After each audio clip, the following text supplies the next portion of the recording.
Hi, everybody. Welcome to the Apocrypha Apocalypse. I'm Gary Machuda, and we're continuing on our series where we are dismantling the canonical interpretation of Against Appian 137 through 41 by the first century Jewish historian Josephus. In fact, today we're going to bring to a conclusion our initial comments on the canonical framing of Josephus and also the tensions raised by the canonical interpretation. And then we're going to move on to investigate the positive case for understanding Josephus's words as giving a quote unquote canon. And so that's going to be a lot of fun. So fasten your seatbelts, folks, because the Apocrypha Apocalypse begins right now.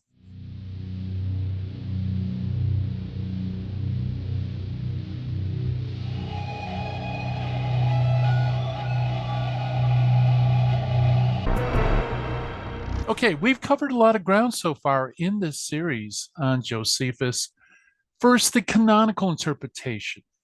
There's a passage in Flavius Josephus's Against Appian, Book 1, 37 through 41 generally, in which scholars believe he gives us a canonical list. And this is what we call the canonical interpretation. This is by far the most predominant view within the scholarly community. And quite frankly, I think it's very ill-founded. So what we've seen so far in this series is we've traced how this became such a predominant view. And we showed how it all begins with Eusebius when quoting this passage in Against Appian, inserts a couple of words that was not part of the original text of Josephus, which makes it sound as if Josephus is giving a canon. In other words, he's separating the inspired books from those books that are not inspired. And it's this Eusebian addition that gets the whole ball rolling, because this is picked up later with some pre-critical Greek text of Eusebius, such as the Haberkamp text, although even the Haberkamp notes that this seems to be distinctly Eusebian, not Josephus. But nevertheless, he includes these additions in his preferred text, and this is in turn used by William Whiston in his Whiston translation of the works of Josephus back in the 1700s. This is long before some really good critical work on Josephus has been done. Uses a pre-critical Greek Haberkamp text, and therefore it includes those additions. And Whiston's translation becomes the most popular translation in English. It's amazing. It goes through over 100 different additions, revisions, and chances are, if you're watching a video where they're talking about Josephus, if you look on the bookshelves behind them, you'll spot a copy of the William Whiston translation. In fact, most people use it because it's so cheap, and you get all of the works of Josephus in one bound volume. The problem is it's a defective volume because it's not based on the best Greek text, and even its translation is not the best. So that's, I believe, a major component as to why the canonical interpretation is so widely accepted today, and accepted, quite frankly, uncritically by many people. And there are other things too, and I call them canonical framing, in the sense that somebody is framed with a crime.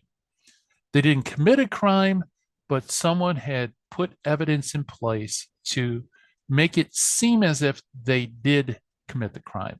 And I think something similar is happening with Josephus in many different areas. Certain claims about Josephus are made that aren't true, they're not based in fact, and words are added to text and so on and so forth to make it sound as if Josephus is giving a canonical text. So we've already gone through a number of these things. For example, often they'll talk about the term canon when speaking of Josephus, even though the word canon, as speaking to the contents of Scripture, was not used until hundreds of years after Josephus and by a Christian, Athanasius. So to speak of a first century Jewish historian as proposing a canon is definitely anachronistic, and it doesn't really fit the terminology that the Jews were using of the day. That's a difficulty. Also, there's the problem of the idea that he gives a list. When you look at Against Appian, you find out that he doesn't give a list. It's really an enumeration. And this, ironically, is noted and duly ignored by scholars out there today. They keep calling it a list when it's actually an enumeration. Picky point, maybe, but it is canonical framing in that when you propose a canon, what you're trying to do is stipulate which books belong in that particular category, say inspired or canonical category, and which ones thereby are excluded. And the best way to do that is to propose a list and stipulate all the books. Well, when you look at Josephus, he doesn't do that. He doesn't have a list. He has an enumeration. And in fact, none of the books of the 22 that he mentions are identified. He does speak about the 5 books of Moses, but he doesn't say which of the 5 books are they. And remember, he's not writing to a Christian audience or a Jewish audience who would know that. He's writing to a pagan audience who wouldn't know that. So you have the problem of anonymous content, which is strange if it's a canonical list, which it's not. There's also the problem of identifying biblical divisions. There's a bipartite law and prophet division. There's a tripartite rabbinic law, prophets, and writings. There's all sorts of different things. The problem with Josephus's enumeration is, although you could probably read into the enumeration some sort of biblical divisions, it's not at all clear that he's even using biblical divisions. In fact, Stephen Mason argues that he isn't. He's using something rather eccentric and something that fits his own purposes. There's also the problem of anachronistic methodology. Since he doesn't name which books are part of the 22, how do scholars know that the 22 is identical to the later Jewish computation? Many times scholars will state that the contents of Josephus's list is something obvious and indisputable, when in fact it is not at all obvious, and it certainly is disputable. And the only way they can make such claims is through anachronistically taking later lists and retrojecting them back into the first century when Josephus was writing. And the problem with that, of course, is that it's just a really, really bad way to do methodology. It might be able to show continuity, but as we showed, it actually raises a lot of problems. There's also this idea of the dubious pre-existing tradition that we just recently looked at, and there really isn't evidence of a pre-existing 22 or 24 book computation prior to Josephus. And then we have the problem that we're going to address right now, which is the general incoherence of the historical development of the Old Testament canon compared to Josephus. Let me explain. The reason why the canonical interpretation is so important in scholarship is because it is incredibly early. In fact, it would be the earliest enumeration that we have of books on record.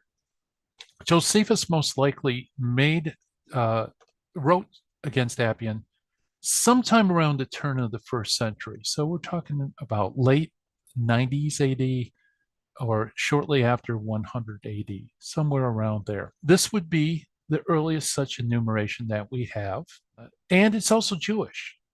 And therefore, it's very important. It's a milestone in that Josephus gives us such an early enumeration. And he gives it in such a way that it seems like, at least at first glance, it seems as if this is something that was long established and readily held by contemporaries at his time. That in itself is problematic. If you look at scholarship in terms of the development of the canon, there are scholars who believe that the canon of the Old Testament was closed prior to the time of Christ, and that by the time Jesus comes on the scene, you have a neatly formed, fixed canon. And therefore, Flavius Josephus's canonical interpretation fits very well within the schema. The difficulty is the evidence. It's not a very tenable position, although it's been argued, I think, very well by Roger Beckwith and others. It's just not a very good position because there's plenty of evidence to the contrary. For example, if there was a pre-Christian closing of the canon, you have to explain how it is that so many Jews didn't get the memo. Because in the first century, you have evidence of several different canons being used by several different sects. And even when you get to rabbinic Judaism at the first couple of decades of the second Christian century, when I believe the rabbinic Bible was settled, and so the same thing's true with the canon, so to speak, even after them, you still have discussions about whether certain books are sacred or not, well into the third, fourth, fifth Christian century. In fact, there continues to be doubts and questions about certain outlying books. Now, that doesn't fit the pre-canonical closing model very well, because after all, if it was closed so long earlier, you would expect much greater uniformity than what we find. And what we find is quite a bit of diversity in the first century. And so for Josephus to be giving a 22-book, closed, fixed, well-chiseled canon that he assumes his contemporaries would all sign on to doesn't cohere with any of the evidence we have for that period, because there seems to be lots of variance in this period and also variance long after Josephus. In fact, even long after Baba Bathra. It doesn't cohere very well with surrounding evidence that we know about the development of the canon. In fact, it seems to be way too early in the development of the canon. And that's just not my own opinion, but it's also the opinion of other scholars, such as Lee MacDonald, who writes, "It is clear that Josephus is out of step with other Jewish open-ended, or fluid canons of the first century, for example, those at Qumran, which made no distinction between writers before and writers after Artaxerxes, e.a. the Ezra tradition, and of early Christianity." So if Josephus really is giving us a finely tuned, fixed, closed canon, then if the canonical interpretation is true, then Josephus is at the vanguard. He is the first, he is a pioneer in giving such a well-fixed, closed collection of sacred books. But the problem is, how do you square that with the idea that he says that this has been a long-held practice, that contemporaries would buy into what he says? That's problematic, right? How can you be at the vanguard of something and then claim to have held a long-held view? It doesn't make sense, which would make you suspect maybe he's not really giving us a closed, fixed canon. Next, I want to focus on something that's more important. And this is true not only for Josephus, but it's true for other things in canonical research, namely this tendency for one passage to overturn the preponderance of evidence. If you look at other fields of study, you'll see that it's always the preponderance of evidence that points to a particular conclusion that's accepted. The minority or the outlying evidence is usually discarded, or if you want to go the extra mile, you could show how the outlying evidence, how it got things wrong. But it's always the majority. It's always the preponderance that drives the conclusion. Except when it comes to canonical research, folks, then that whole process is reversed. And rather, it's really the outlying evidence, the singular passage, that overturns everything else the early church father wrote. And this is true for early church fathers like Athanasius and Cyril of Jerusalem. It's also true for Josephus.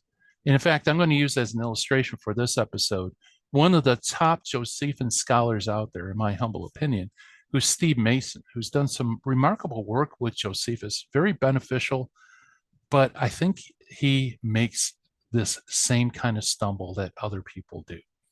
So let's look at it for illustration purposes. So here's how Steve Mason explains the evidence that we find in works outside of Against Appian, specifically the Antiquities of the Jews. "Let us consider, then, the extent to which Josephus's actual use of the ancient Judean record in antiquities elucidates his statement in the Oppian about the scope and order of the Judean records. An obvious problem is that, in spite of his avowed intention to translate the nation's official records, Antiquities of the Jews 1:6 and 17. The Antiquities does not, in fact, end with the reign of Artaxerxes, coinciding with the Esther story. Antiquities of the Jews 11:184 and 296, as we should expect on the basis of Against Oppian 138. It is a well-known but not insurmountable problem that Josephus at some point decided to continue through the eve of the Great Revolt. For those who just are joining this series, you might not know what's Antiquities, what's Against Appian, what's all this about. Josephus wrote a comprehensive history of the Jews called The Antiquity of the Jews, where he traces their history from the creation of the world all the way to roughly about his time. And so there were some pagan authors who claimed that Josephus was wrong or fabricating things. Why? Because, well, the earliest Greek historians don't mention the Jews. And so it seems like the Jewish race is recent. So this idea of the antiquities of the Jews is just garbage. Okay. So in response to that charge, Josephus wants to vindicate antiquities by his work Against Appian. And that's where we have this supposed canonical list with the scare quotes in there. So as Steve Mason notes, is that there is now an obvious problem. Now that's his words, that's not my words. There is an obvious problem that, quote, in spite of his avowed intention to translate the nation's official records, and he has Antiquities of the Jews 1:6 and 17. By the way, he underreports that there's actually much more numerous times where Josephus states this. But aside from that, nevertheless, it is true. He has avowed intention to translate the nation's official records. The Antiquities does not, in fact, end with the reign of Artaxerxes, coinciding with the story of Esther, which we would expect on the basis of Against Appian 138. Okay, so in other words, Antiquities sees the official records as extending past Artaxerxes, okay, by his own admission, which raises attention, right? Because then how does all this shake out? Well, in the very same article, a little later on, where Steve Mason has his conclusions and implications, he writes the following. As we have seen, he also continues his narrative to the present, treating books such as Pseudo-Aristeas and 1 Maccabees the same way that he treats biblical material. For the biblical period itself, he splices in all sorts of oral and written traditions. He quite thoroughly alters the texts to suit his own needs. And in numerous ways he evokes a prophetic aura, though not the terminology, for his own accounts. In other words, if we lacked the Against Oppian, Josephus himself would offer a clear case for an open canon. But we do have the Against Oppian, in which this same Josephus emphatically, but also matter-of-factly, insists that the Judean records have long since been completed in 22 volumes. Now, the quote that should really jump out at you is this, quote, in other words, if we lack the Against Appian, Josephus himself would offer a clear case for an open canon. Okay, so in other words, if we're just going by the evidence outside of Against Appian, Josephus seems to have an open canon. And then Mason continues, quote, but we do have the Against Appian. So Against Appian trumps all other evidence. So we either need to just ignore what he repeatedly says about using official records and going beyond Artaxerxes and just only go by Against Appian. In other words, one passage overturns the preponderance of the evidence. Now, Steve Mason believes he's justified in doing so. Why? Because Josephus in Against Appian 138 through 41 is specifically addressing the issue of the canon where Antiquities is not. But is Josephus really addressing the canon, quote unquote, in Against Appian? Mason assumes that he is. And based on that assumption, he has to explain away all counter evidence that would falsify the canonical interpretation. So the only reason that Against Appian trumps all the other evidence is because Steve Mason and, again, the majority of other scholars believe Against Appian is actually giving a quote unquote canon. But the funny thing is, like I said, if you have the preponderance of the evidence pointing in one direction and you have outlying evidence, a minority pointing in the opposite direction, then you should scrutinize the minority, not the majority, right? So what he should be scrutinizing is he really giving us a canon in Against Appian? In fact, the more sound approach, it seems to me, is to see Against Appian 138 and 4 through 41 as ambiguous for all the reasons we've already mentioned, right? It's not a list. He doesn't use the word canon. There's no clear biblical divisions. All the other stuff that we talked about, it's not at all clear that he is giving a canonical list. And instead, we should try to interpret Against Appian 138-41 in light of everything else he wrote.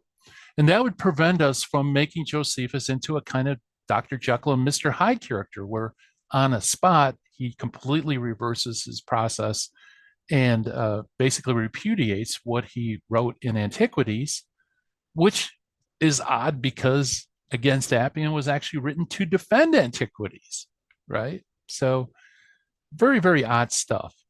So, like I said, I'm not picking on Stephen Mason. Actually, I'm using him because I have a lot of respect for him as a scholar. But he, like many other scholars, are using one passage to trump other passages or the preponderance of the evidence, not only in Josephus, but like I said, you can see the same thing with Cyril of Jerusalem.